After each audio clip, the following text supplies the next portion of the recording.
So I want to start off this video by saying this is not a hate video toward this person, and obviously do not send this person any hate or any animosity, but I want to use it as a kind of a catalyst to talk about, because this is the problem I feel like with the Bengals, is that the front office has this same viewpoint that Kinsley has here when she says, and I'm going to go with she says because I don't know if that's, it's a she, he, whatever the pronouns. It's 2025, okay?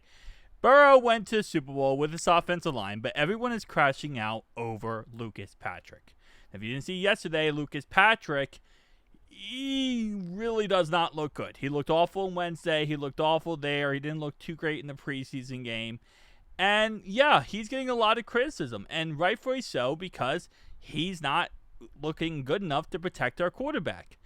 But I think this is the problem that, the front office has as well, is I believe they share the same take that Kinsley does here, where it's like, well, look at the offensive line. They sucked when we went to the Super Bowl. Yeah, but look at the fact that the defense that year was really freaking good. We had a great defense. And that defense we had, compare it to what we have now, not even close.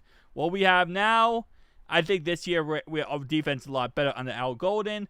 But look at last year and the last couple years, it's been wishy-washy, right?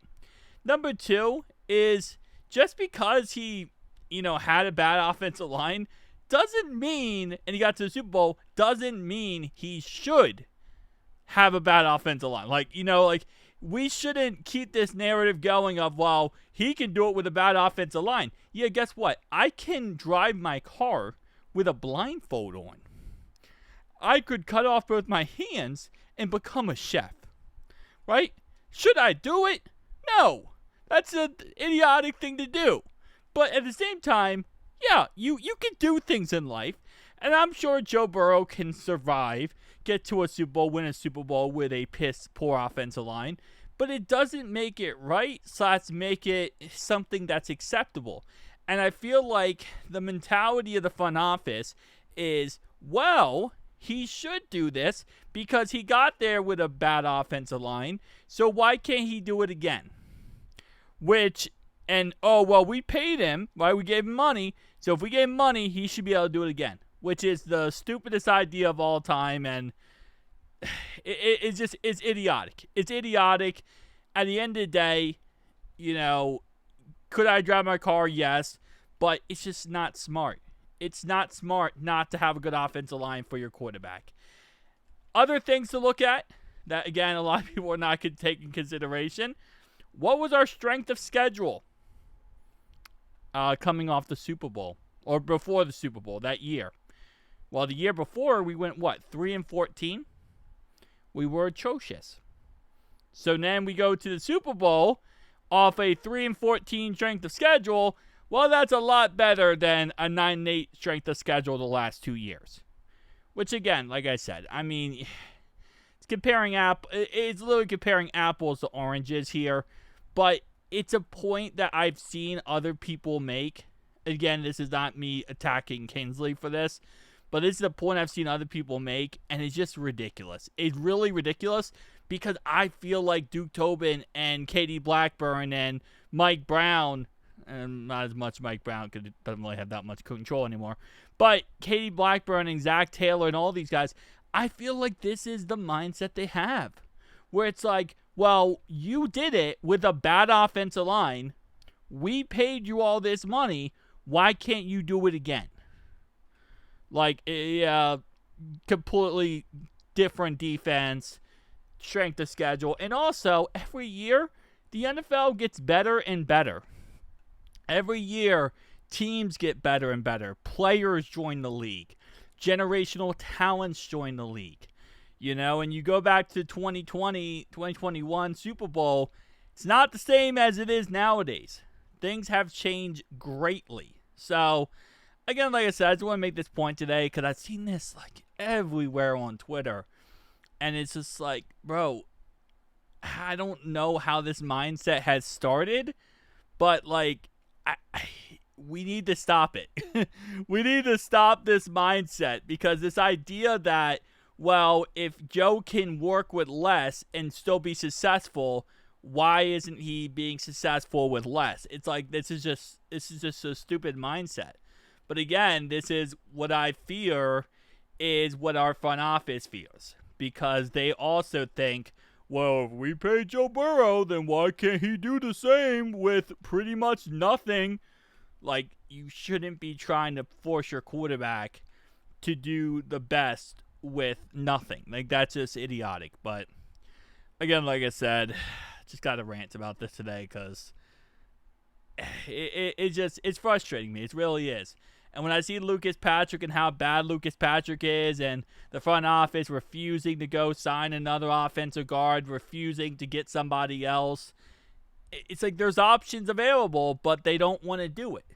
And I have to think the reason why is because they just think that there's no reason to. They think that, you know what, like, Joe will do it, right? Joe will get it done, and we're all good. I don't know. The mindset is very, very frustrating. And we're getting close to the season, so I'm ready for football.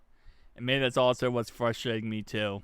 But just if we could go pick up one offensive guard, my soul would be met. I saw Geno Stone was at training camp yesterday, which is awesome. It's just, oh man. I still would like to get another veteran safety, maybe cornerback, and a veteran guard would be nice. But it's just that we have the money too. That's another factor. We have the money. We just don't want to have the money. We just don't want to spend it. And then it's like, for the longest time with Frank Pollock, we refused to get rid of Frank Pollock. Yet Frank Pollock was clearly not the best thing for our team. But we refused to get rid of him. We finally get rid of him. We get Scott Peters, which I'm very happy with. But it's just, it's this mindset that I feel like the front office has, where it's like, if we pay you that much money, we shouldn't have to do anything for you. We shouldn't have to help you. We shouldn't have to do this. Now, again, they did help out Joe greatly by getting, Jamar Chase and T. Higgins. But go back to the whole T. Higgins situation. Why do we keep T. Higgins? Because Roxy, the agent for T. Higgins and Jamar Chase, said that if you want one, you have to take both. There was a chance we weren't going to keep T. Higgins, but we kept him 100% because it was, if you want Chase, you're going to have to take T.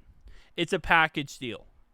So I always kind of go back to that mental mindset of like, well, what if, she didn't say that? What if, their agent didn't make that ultimatum? I'm assuming we would try to figure out anything with T anyway. And in the end, probably would have, because he took a team-friendly deal. Even though analysts and crap always like to say, oh, we got ripped off. Like, if we signed someone, we got ripped off. We overpaid. We're crap. We're stupid, right? But if we don't pay someone, we're cheap. We're holding a guy hostage. We're stopping him from being able to live out his NFL career. You can't win. You actually cannot win with the media, I swear. No matter what happens, you cannot win. But tell me down below your thoughts, opinions. See you guys next one. Peace out.